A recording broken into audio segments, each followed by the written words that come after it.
aging gracefully and cheerfully. So some preliminary observation before we begin our program. Just I want to give you some preliminary observations. Old age is not a curse. Old age is not a burden. Rather, old age is a blessing. Old age is one of the precious opportunities that God has given to care for ourselves and to care others. So it is a blessing. It is a graceful moment. It is a precious opportunity that God has given to us to care for oneself, for ourselves, as well as to care others.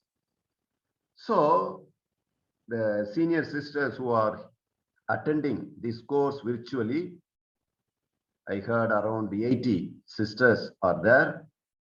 And this is also one of the chances, opportunities that God has given, because of this Zoom virtual platform. Though we are in different places, we are able to come together. As we age, it is not easy to travel. We find it difficult to travel. Some of you may have knee pain, some of you may have back pain, some of you may not be able to travel for a long distance.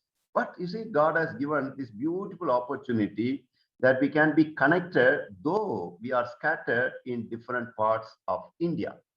And you, as a seniors, I consider you as a blessed group. Blessed group. In your congregation, in your province, we had a session for the junior sisters, young sisters. Then we have a program for the middle-aged sisters. Now we have this particular program. So you are the third group. And I consider your group as the blessed group, the most important group, because old age is a special time. As I said, it is a graceful time. It is a precious moment in your life. And this is the time you are free from all the routine tasks. Some of you may be continuing still routine work, routine responsibility. Some of you might have already retired and you are free from all the normal routine activities that you are used to, getting up morning at 5 or 5:30 and coming 6 o'clock for a prayer and then meditations and then mass and then going to the school or going to the nurse and the hospitals or different ministries and coming back, and all those routine activities and responsibilities that you have now freed from these routine tasks, and you are counting the blessings that God has given you all these years, and to be grateful for those memorable moments. So I consider you as blessed people, people with a lot of experience, people with a lot of wisdom, people with carrying a lot of positive energies, positive memories. One scholar by name Antti Rooney, he says, the best classroom in the world is at the feet of an elderly person. I repeat, the best classroom in the world is at the feet of an elderly person. It means you are all wise persons with knowledge, with experiences, with beautiful memories. So your feet are the best classroom for your junior sisters, for your middle-aged sisters. They don't need to go to big universities to learn. They don't need to go to big institutes to learn. They can learn beautiful lessons being at your feet and listening to you, because the best classroom in the world is your feet. So to become habitually cheerful, so we said our topic, our theme is this: aging gracefully and cheerfully. So to become habitually cheerful, habitually graceful, habitually grateful to God for all the blessings that you have received requires God's grace and also a lot of efforts from your part in the evenings of your lives, in the December of your lives. So it's also an occasion to pray more. Ask God to give us a lot of grace so that we grow, we age cheerfully, gracefully, and gratefully. It is also a time to love. It's a time to love, especially those whom you had failed to love, and to wish them the best of blessings. In our long life, there were moments where we had what we call rupture of relationships. We had difficulties with some members. We carried some type of anger, some type of hatred, some type of ill feelings for some members of our congregation, of our province, of our communities. And where we should have loved, we did not love. Instead of loving our sisters, there might have been moments where we hated them. Instead of being very compassionate and understanding towards them, we might have been rude, we might have been arrogant. So we missed some opportunities where we should have loved as our Master Jesus taught us. So the time also to reflect those moments and to let go those anger, let go those hatred, let go those ill feeling, and to generously embrace them, hug them, kiss them, and love them. So we are called to love everybody, but especially those people whom we refused to love when we were young. Now we shall begin reflecting about elders in the church documents. No, the church documents or the church, how the church looks at the elders. There is one beautiful document about community life known as Fraternita nella Comunità. In English, fraternal life in the community. So this document speaks only about community life. And this document was issued in 1994, a little old, but still it has lot of insights for community life. And this document has some 8 numbers, which speaks about taking care of the elders in the religious communities. So 8 numbers, and all these 8 numbers are so precious. They are very tensed, very dense, and then a lot of insights,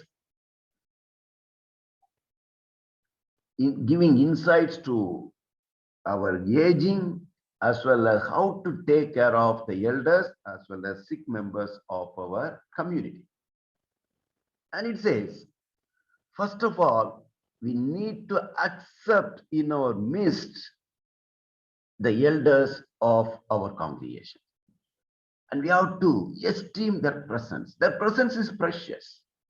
The presence of an elderly sister, elderly religious, is so precious, so beautiful, so wonderful. So we should be happy when an elderly sister is in our community. As Pope Francis, when he speaks about the presence of Pope Emeritus Benedict XVI, he says, I'm so happy because Pope Emeritus Benedict XVI is here. This is like having a grandfather in the home. He says, having a senior, elderly sister, elderly father, elderly religious in a community is like having a wise and loving grandfather, a grandparent in our midst. So we need to be happy when an elderly religious is in our community, and we need to esteem their presence. So the presence of an elderly religious in religious communities is very positive, can be quite positive. It's so beautiful, it is so wonderful, it is so fascinating.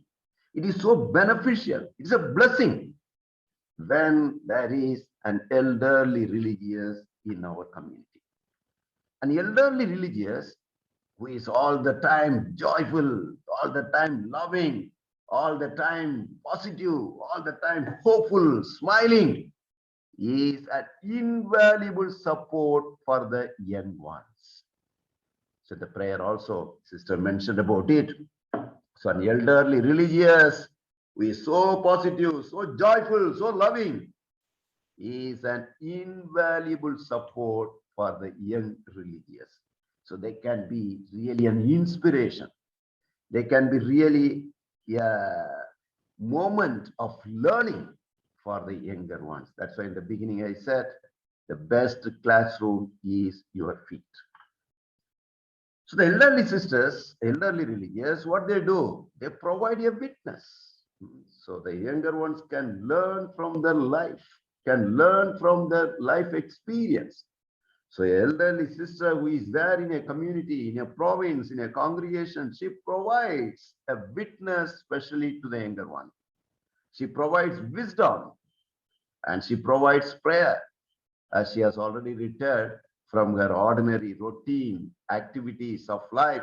She has more time to be with the Lord, to pray for herself, to pray for all the members of the province, of the congregation, and offering the province, offering the congregation to the Lord.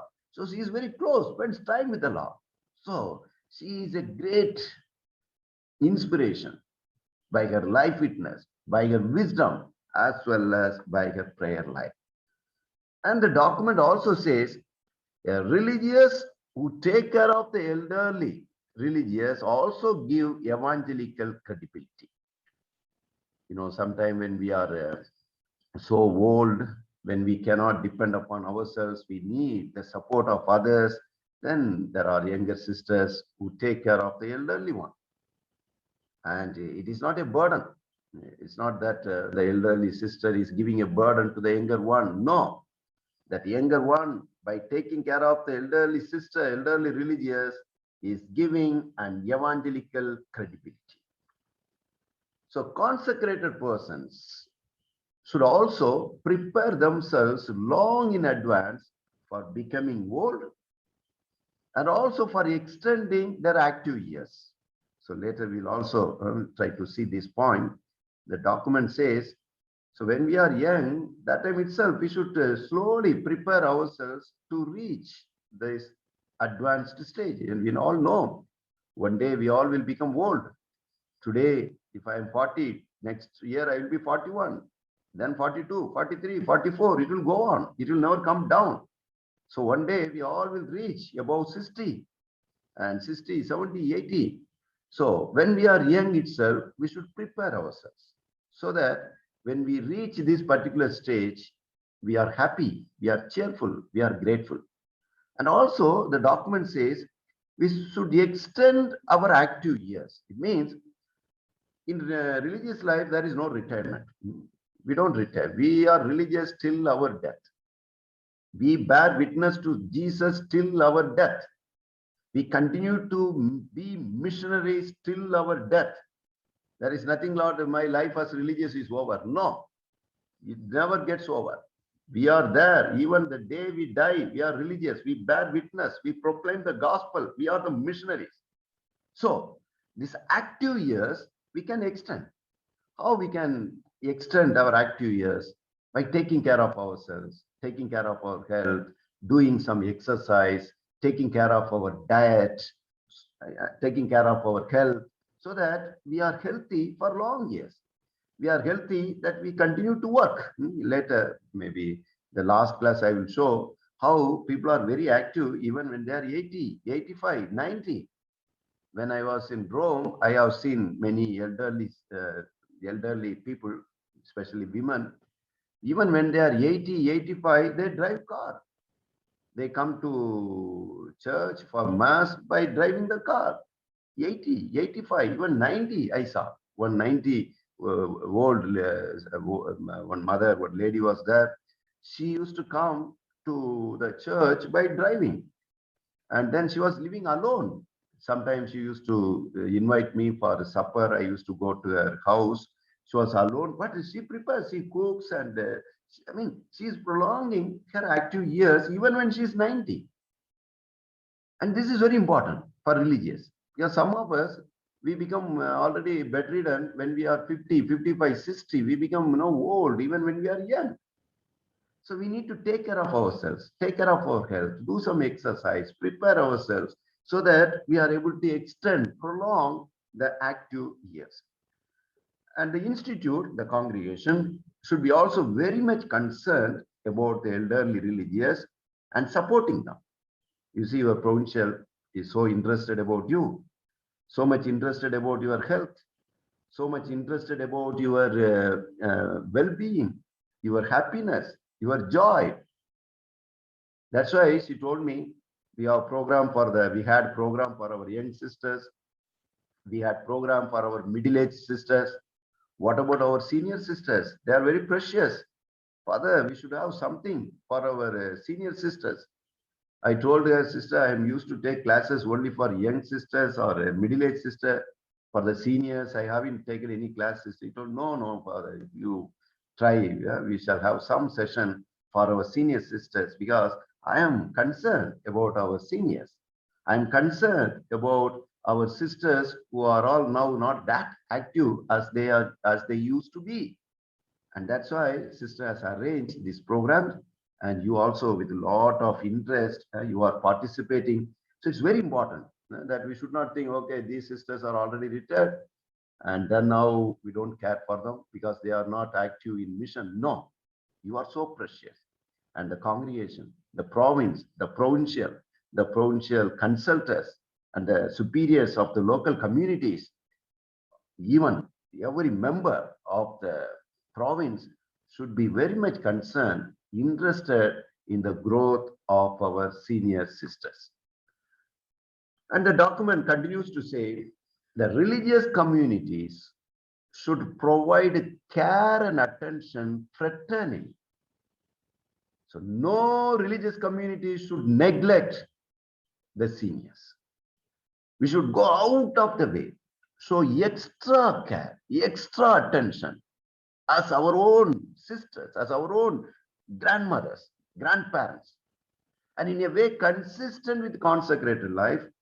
Those means of spiritual and material assistance should be provided for the religious. Later we'll see how there should be possibilities for attending mass, possibility for receiving communion, possibility to attend community prayers, and then all other material needs, medical needs, whatever thing is needed for you, providing you a wheelchair, providing you whatever is needed as you are aging. So this is very important. No religious community should be stingy in taking care of our elderly members.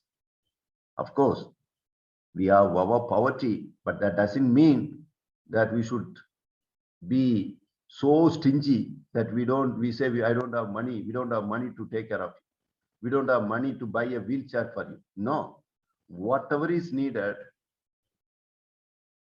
in consistency with our consecrated life should be provided for our sisters, for our elderly religious. Especially, we should take care of all the spiritual and material, and I would also add psychological needs of our elderly members. And the elderly sisters should also respond positively to the challenges of their age. Every stage of life has its own challenges, has its own difficulties. When we were young as children, we had our own difficulties. When we became teenagers, we had our own teenage crisis. When we were adults, we had our own, what we call the stage of adolescence, it had its own struggles. And when we reach the middle age, then we had also what we call middle age crisis. So each stage has its own positives and it also has its own challenges.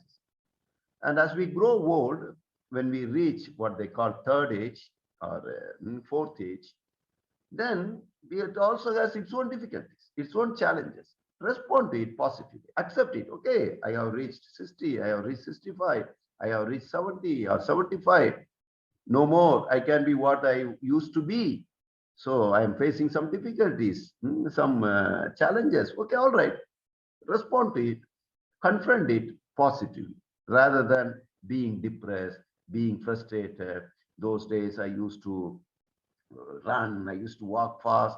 Now I am not able to walk. I have to depend upon someone. What is this life? No, this is how we grow. So we grow gracefully and we grow cheerfully. And these superiors also, so all these I'm speaking about what that church document, fraternal life in the community, speaks about elders. It's not my insights. I'm just quoting what the church speaks about caring of taking care of the elderly religious. So superiors have to arrange courses and meetings for the elderly sister to assist personal preparation and to prolong and enhance the presence in the normal workplaces. So superiors here, mainly major superiors. So the superior general or the provincials in your case, she has to arrange courses like this. That's why your provincial is arranging this course. And also some get together, some meetings, of course, because of Corona may not be possible, but on other occasions, no, may not be able to bring all the members, all the senior members of the province in one place, but at least in the zonal level, in the nearby communities, no, some type of get together of the seniors is very, very important. It helps to, their personal preparation as well as to grow, to age gracefully and cheerfully. When in time, these elderly members lose their autonomy, means they are no more able to depend by themselves, they are not able to manage by themselves, and when they require some special care, even when their health is cared by lay persons, see, in our context, it doesn't happen. But in European countries, they don't have many young sisters to take care of the seniors. So what they do, sometimes can happen, they may appoint one lay person to take care of the senior religious. Or sometimes they may also send them to some other old age home, not run by their own congregation, but maybe run by some lay people. There are lay people who are running old age home. So they may put their religious in those type of old age home because they don't have young members to take care. But in our context, we don't do. But in some way, in some ways, somehow it happens that you are taken care not by your own sisters, but by a lay person or by somebody from outside. The institute should support and care them in such a way that they continue to feel a part of the life of the institute, sharers in its mission. They should not feel that they are neglected. The province or the congregation has thrown me out of the province, out of the congregation. It has put me somewhere else in the old age home. And I feel that I'm no more, I'm a part of it. No, they should never feel that. We should never give an opportunity that our senior sisters feel being neglected or being abandoned by the institutes. Okay. So all these, what I have said so far, I have taken from that document, Fraternal Life in Community. Then Pope Francis, he celebrated a very special mass on 28th September 2014. For whom? For the grandparents and the elderly people, not mainly for religious, but generally. So he had a get together of grandparents, and then he also he gave a beautiful homily. So in that homily, Pope Francis says, old age was a time of grace, and the elderly are a treasury of wisdom and a gift of love and beauty. See, beautiful words of Pope Francis. He says, old age was a time of grace, graceful time. And the elderly people are the treasury of wisdom. It means the treasure of wisdom is found in them. And they are God's gift of love God's gift of beauty.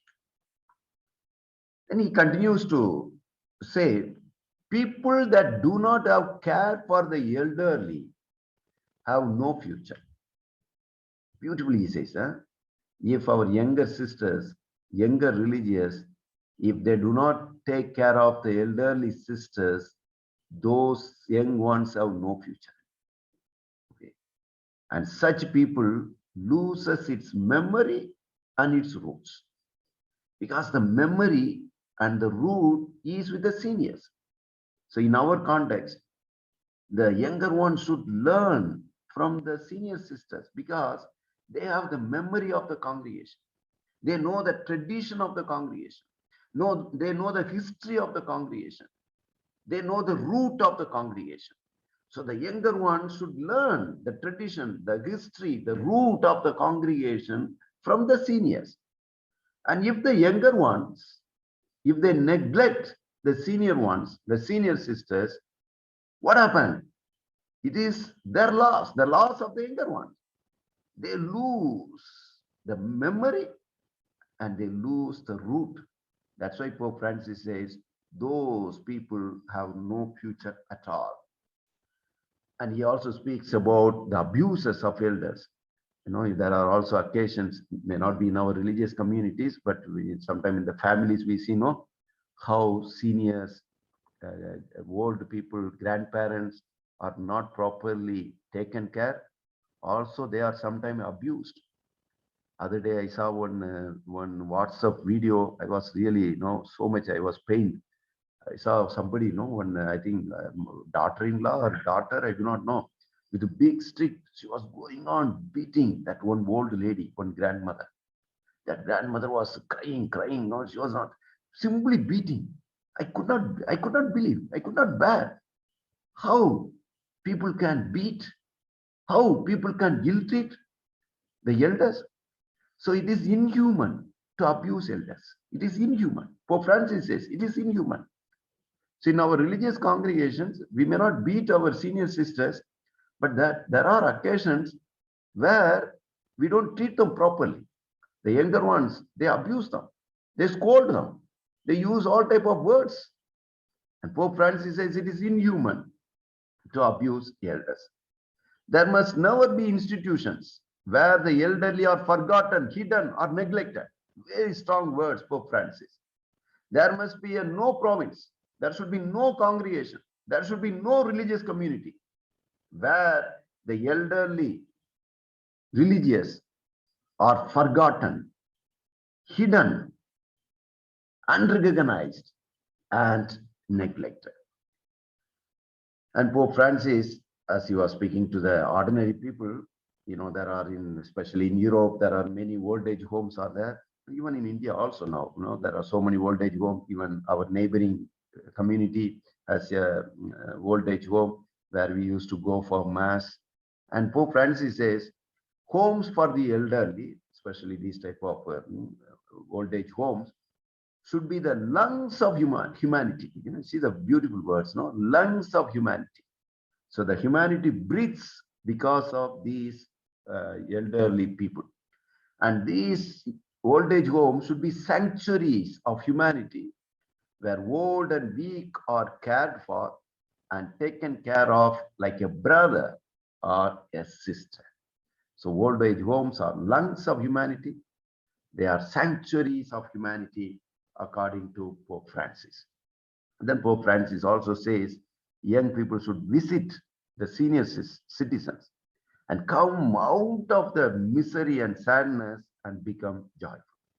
So in our religious communities, the young religious, young sisters should spend time with the seniors, with the elders, sitting at their feet, listening to them, as the best classroom is the feet of the elders. Then in 1996, there was a document known as the Dignity of Older People and Their Mission in the Church and in the World. And this document was by the Council for Laity. I'm going to give you a few insights from this document. This document says that scientific advances have prolonged our life. See, sometimes we have a tendency of saying in the olden days, people were living for a long years. Today, we are living only for short time. No, it is not true. It is not true. Generally, people were dying very fast. In the, let us say, even in India, when India got independence, 1947, our lifespan was less than 50 years. Indians did not, I mean, generally, were not living more than 50 years. They died. And if you see your own family histories in the olden days, how many people know died when they are very young. But today, we live more or less till 70 years, we live 70 years lifespan, nearly. Whereas in European countries and America and so on, the advanced countries, they live more or less 75, 80, even 85. They live longer because of scientific advancements, because of medical facilities. So today, our life is prolonged. We live longer than our ancestors.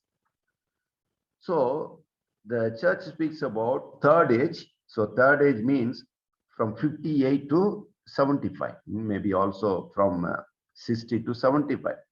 So this is the time that normally people are tired, retired. We get retirement when we are 58. So the third age begins from the year of our normal retirement. So 58 to 75, people who have retired, but they still have greater inner resources to contribute to the common good. So they are retired in the sense, technically, but they continue their mission. They continue their active life. There are many of them who are in this stage, but they continue to work. They are normal. Normally, they are active. As I said, many people in Europe, they are very active till they're 75. Even you see in India, there are chief ministers who are above 75. And then even our prime minister is slowly reaching this stage.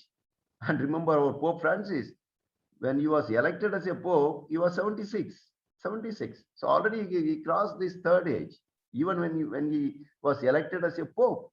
So in the third age, 58 to 75, doesn't mean that we are in the bed. No, we are retired, but we have a lot of energy, lot of resources to continue to contribute for the common good, continue to contribute for our community, for our province, for our congregation. And most of you may be in this age, I believe, third age, 58 to 75. Then there is fourth age. Fourth age means are those who are over 75. And I'm sure many may not be there in this group over 75. And this over 75, most of them may also need some support. They may not be able to carry out normal activities as they used to do previously. And today in the society, not much in India, but in foreign countries, this old age population is increasing, whereas the younger population is decreasing. This is what we call a silent revolution is taking place in the world. The old age members, old age population is on the increase, whereas the young ones are decreasing. Because many parents, many families in the European countries now, even in India, they don't have children. And even if they have only one, two, like that. And when we take into our congregations, most of our congregations nowadays, we have many old people, but young people are less because we don't have vocations, especially sisters congregations. Younger ones, you don't have many now. You see, novices, those days, all our congregation, most of our congregations, sisters congregation, I mean, you will have at least 10 novices, 10, 15 like that. Today, there are many sisters congregations, no novices are there, or one are there, one or two, three, like that. So even if it is not now, but as years go on, you will have many seniors and the younger ones will be less. And this particular phenomenon of increase of old age population and the degrees of young age population poses social, economic, cultural, psychological, and spiritual problems.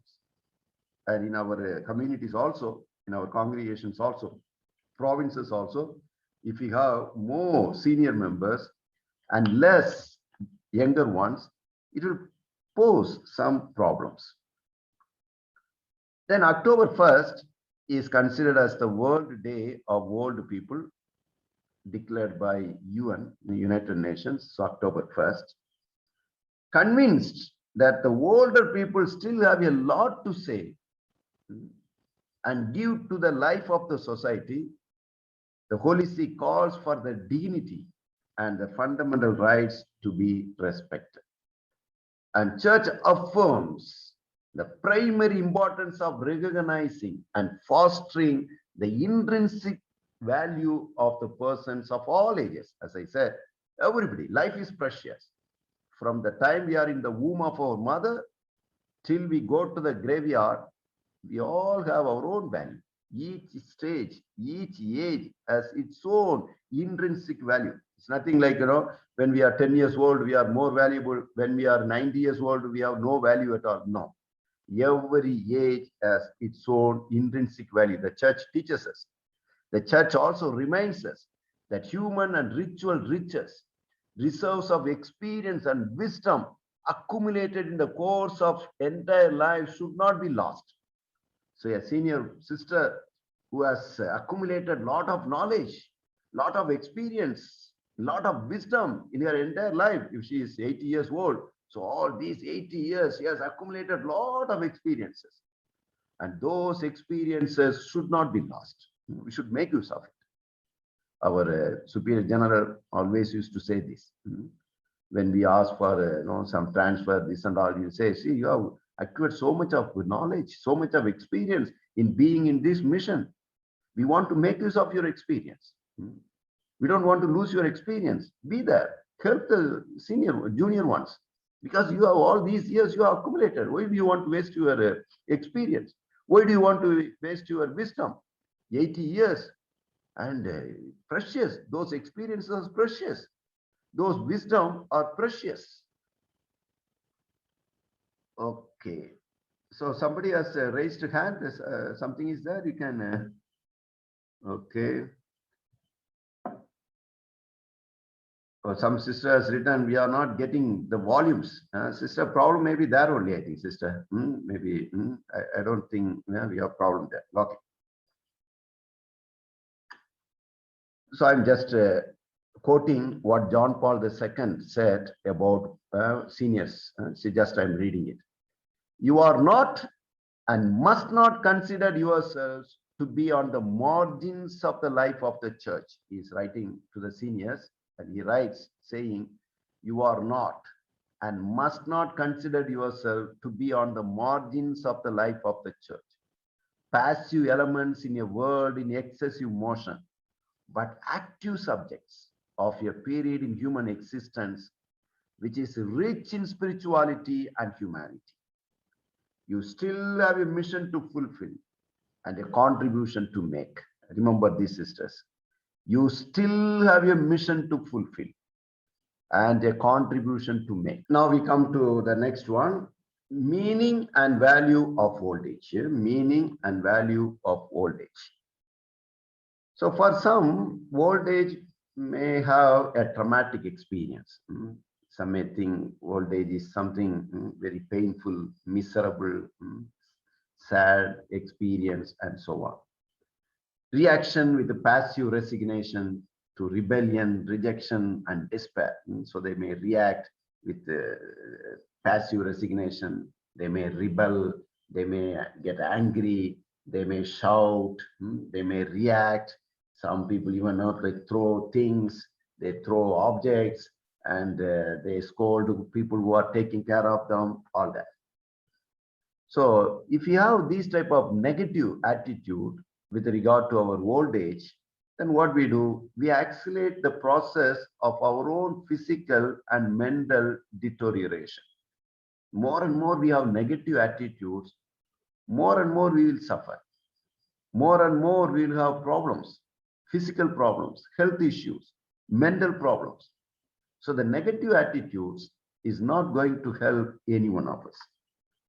So, but there are also many others who confront old age with serenity and dignity, and consider it as a new opportunities that God has given for growth as well as for commitment. As I said, every stage has its own pros and cons, its own values, has its own strengths, its own positives. So, if we face this voltage with dignity, with serenity, and when we look at it positively as God given opportunity for my growth, for my commitment, then our life in the third age or in the fourth age becomes a life of grace and a life of blessing. So the quality of our old age depends on our capacity to grasp its meaning and to appreciate its value, both as a human and as a consecrated person. It's very important. Please do pay attention to this sentence. The quality of our old age depends on our capacity to grasp its meaning and to appreciate its value.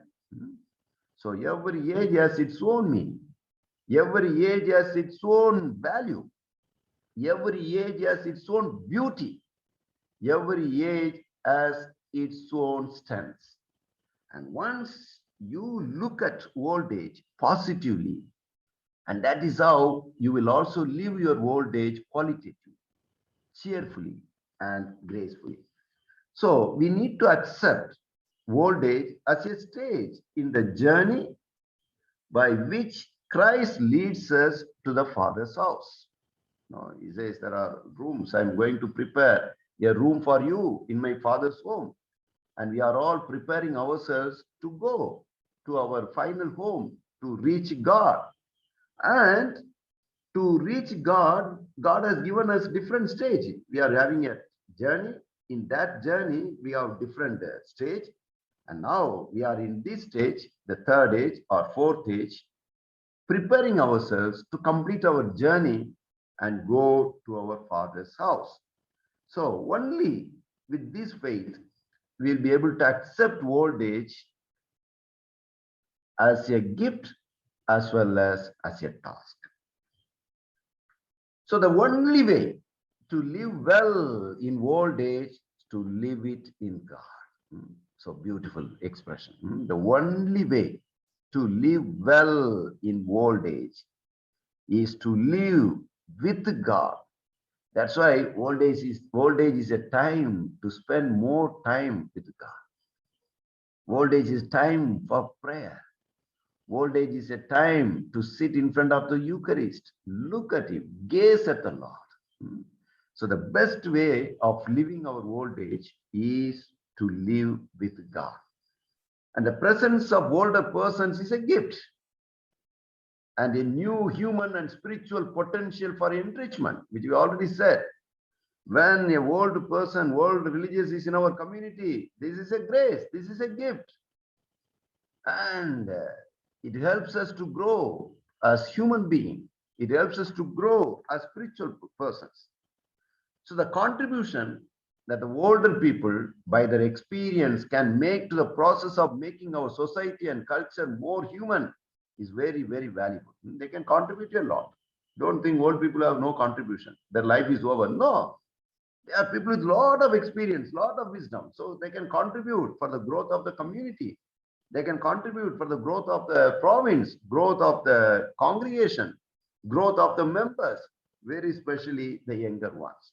So these are the ecclesiastical teachings of old age, which we can cherish. Our church teaches us the beauty, the wonder, the uniqueness of the third age and fourth age. Now, just we'll see a few things from the scripture, from the Bible, no? What the Bible speaks about old age. You will honor the person of the aged.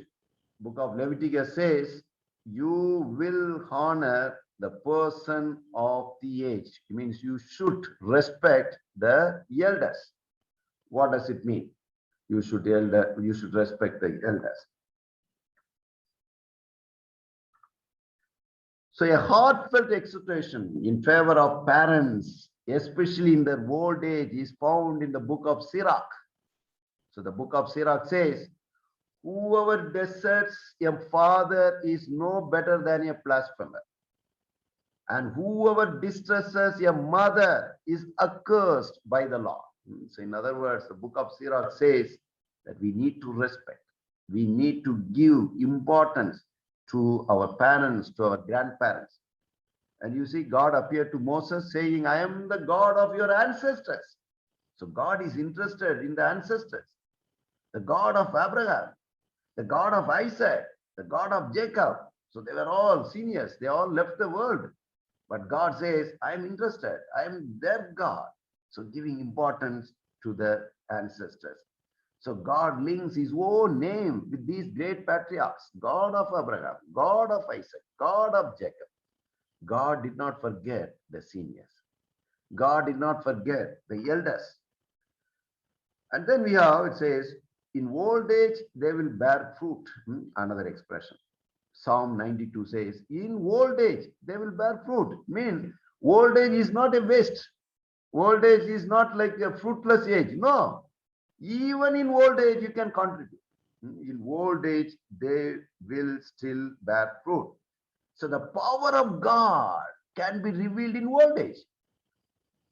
Even if you may have some physical impediments, physical difficulties, that doesn't mean that God cannot reveal his power in you. So God can work wonder in you even when you are old. 1 Corinthians chapter 21 says, God chose those who by human standards are fools to shame the wise. He chose those who by human standards are weak to shame the strong. So because of your physical illness or body condition, physically you may be weak, but God has chosen you to shame the strong. Those who by human standards are common and contemptible. Indeed, those who count for nothing, to reduce to nothing all those that do count for something, so that no human being might feel boastful before God. So God's plan of salvation is fulfilled in the fragility of bodies that are weak, barren, impotent, and no longer young. Very interesting, huh?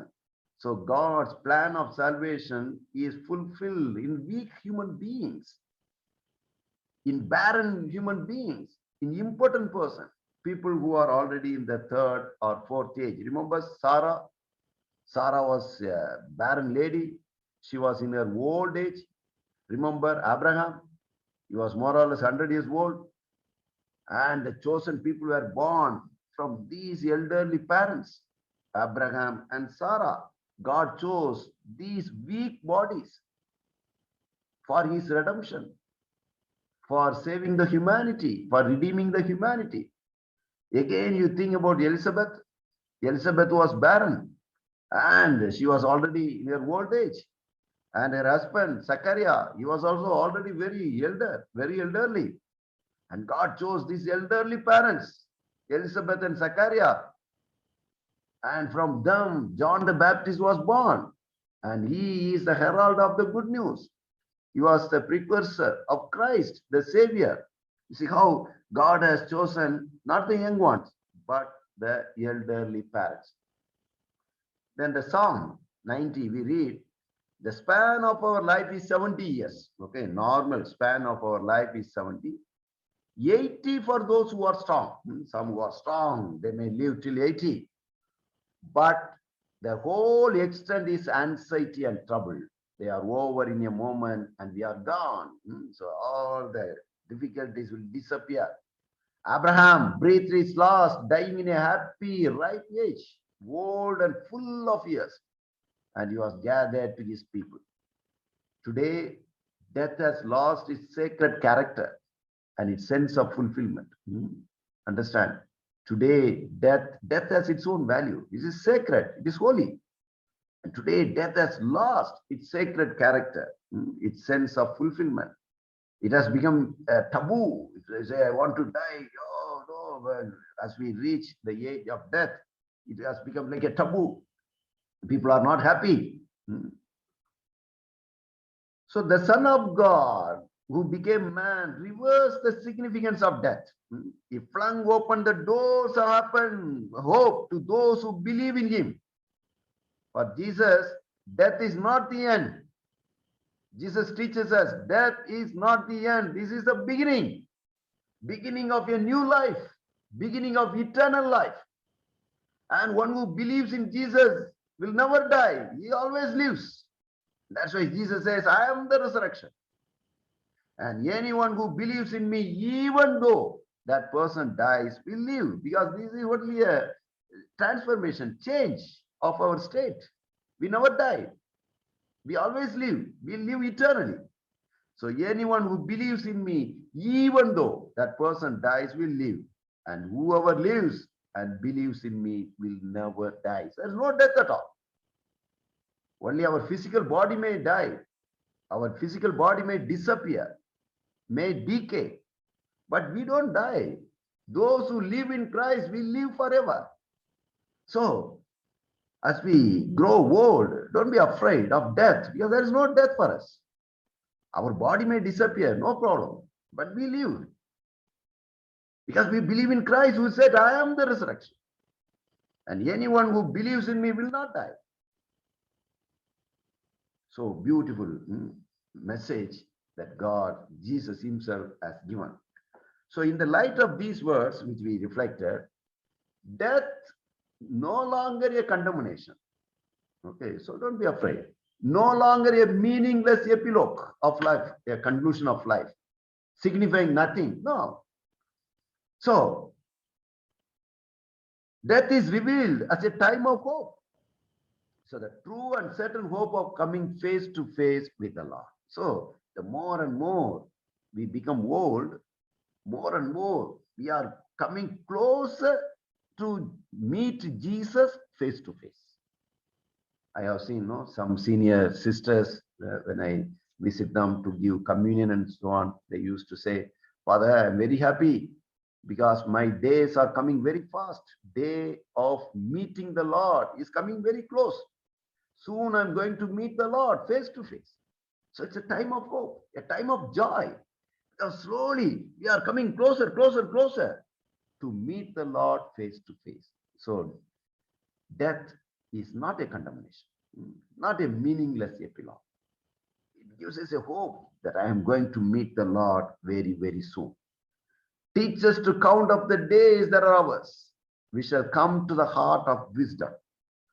So according to the Bible, one of the charisms of longevity is wisdom.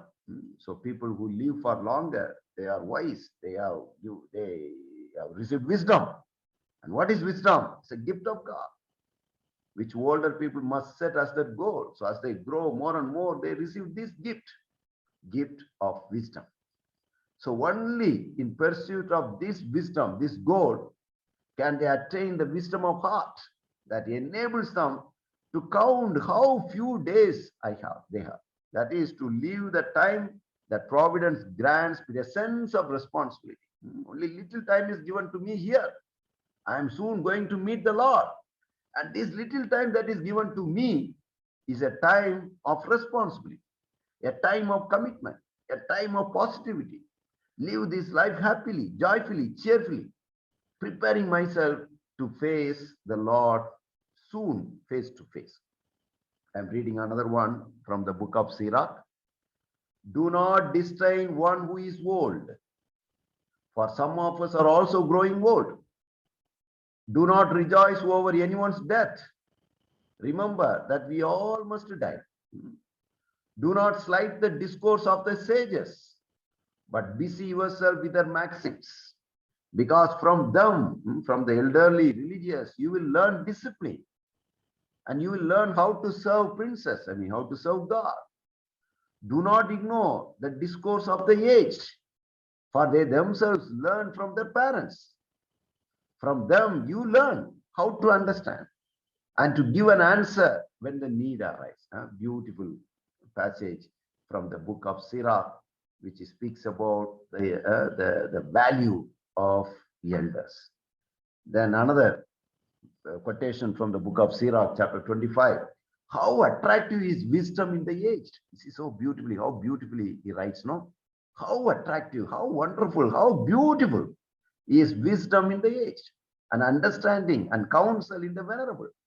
Rich experience is the crown of the aged. Another beautiful expression, no? So wisdom, experience. I spoke about also the importance, the experience that the aged people have accumulated. Rich experience is the crown of the aged, and the boast is the fear of the law. They are the one who fear the law. They teach us to fear the law. Pope Francis established, the celebration of World Day for the grandparents and elderly in the beginning of 2021 on the fourth Sunday of July, near the liturgical memorial of Saints Joachim and Anne, the grandparents of Jesus. And Pope Francis teaches us that old age is a blessing. And he reminds us that in the Bible, longevity is considered as a blessing. If someone is living for a long time, long life is always considered as a blessing in the Bible. So the elderly have a special place in God's saving plan. And as we saw how Abraham, Sarah, Zachariah, Elizabeth, they were all called when they were old. So when they were in their, let us say, in the last stage of their lives, and that is how they became instruments in the hands of God.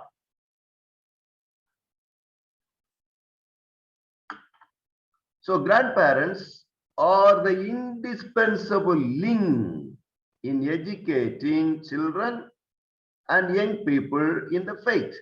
That's how the church teaches us. So the young, the old people, grandparents, they are like a link. They are the one who educate the children and the young people, not only in discipline, but also in faith. Do not be afraid. Pope Francis, while addressing the elderly people, he says, don't be afraid. Take initiatives. Do not be discouraged. Go forward. This is Pope Francis' advice to the elderly people. Don't be afraid. Take initiatives. Do not be discouraged and go forward. God is close to you, and God still has plans for your lives. Pope Francis tells the elderly people, don't be afraid, because God is with you. God is very close to you, and God still has a plan for your lives. And Pope Francis, he was elected as Pope when he was 76. So taking his own examples, he says, I was called to become the Bishop of Rome when I had reached the retirement age. Bishops normally, they are supposed to submit their resignation when they are 75. So I reached that retirement age, and I thought I would not be doing anything new, understand? And there God called him to do something new, become the Bishop of Rome, to become the Pope. So he says, God has planned for the elders, as he had a special plan in his life. Then he says, think about it. What is our vocation today at our age? You may be 60, 65, 70, 75, 80. Ask this question. What is my vocation today at my age? To preserve our roots, to pass on the faith to the young, and to care for the little ones. So this is how Pope Francis tells us. So the vocation of the elderly people is this: to preserve the roots, to pass on the faith to the young, and to care for the little ones. I'm quoting once again from Pope Francis. It makes no difference how old you are, whether you still work or not, doesn't matter. There are some older people, elderly people who are still working, some are not able to work, doesn't matter. It makes no difference how old you are. Whether you are still working or not working, doesn't matter. Whether you are still independent or need assistance, there is no retirement age from the work of proclaiming the gospel and handing down traditions to your grandchildren. You just need to set out and undertake something new. Beautifully, Pope says, there is no retirement age for the religious. You know, suppose you are let us say, you are a teacher. You may say, I was a teacher. You will say in past tense, no, I was a teacher. Or if you are a social worker, you will say, I was a social worker. Now, no. But you will never say, I was a missionary. I was a religious. No, you are still a religious. You are still a missionary. You are still proclaiming the gospel. We are all religious. We are all missionaries. We continue to proclaim the gospel till the end of our life. There is no retirement for us to be religious, to be missionaries, to proclaim the gospel, and to hand over the traditions to our grandchildren, to the young ones. So we just need to set out and undertake something new. What is true that the energy and the enthusiasm of the young is needed to help set the global society on a new path. Our dreams of justice, of peace, of solidarity can make it possible for our young people to have a new vision.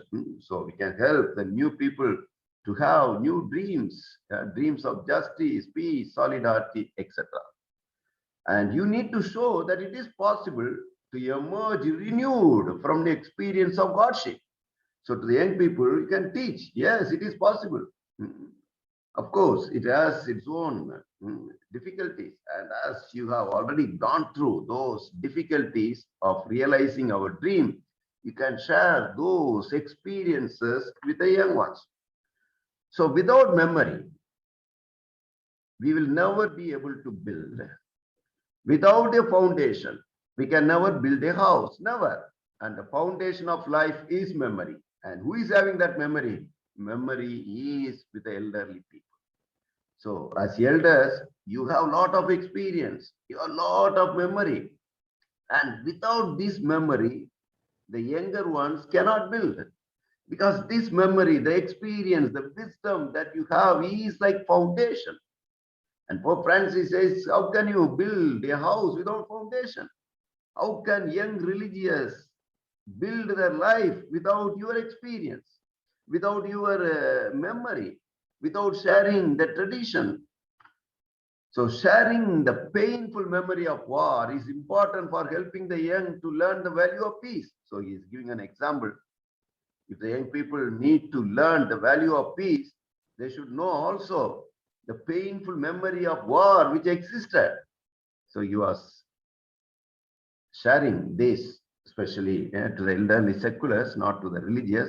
That's why he has taken this example of war. You know, elderly people, they experience how painful it was. That war, World War I, World War II. And he says the young people today can learn the value of peace by knowing the painful memory of war that they did not have, but the elders, the grandparents, they had. So knowing from their experience, they can understand how painful it would have been. That's why memory is very important. Pope Benedict XVI says, prayer of the elderly can protect the world, helping it perhaps more effectively than the frenetic activity of many others. So you are free, most of you. So you have time to pray more. So your prayers are very, very important. The prayer of the elderly can protect the world, can protect the congregation, can protect the province, can protect the community, can protect the society.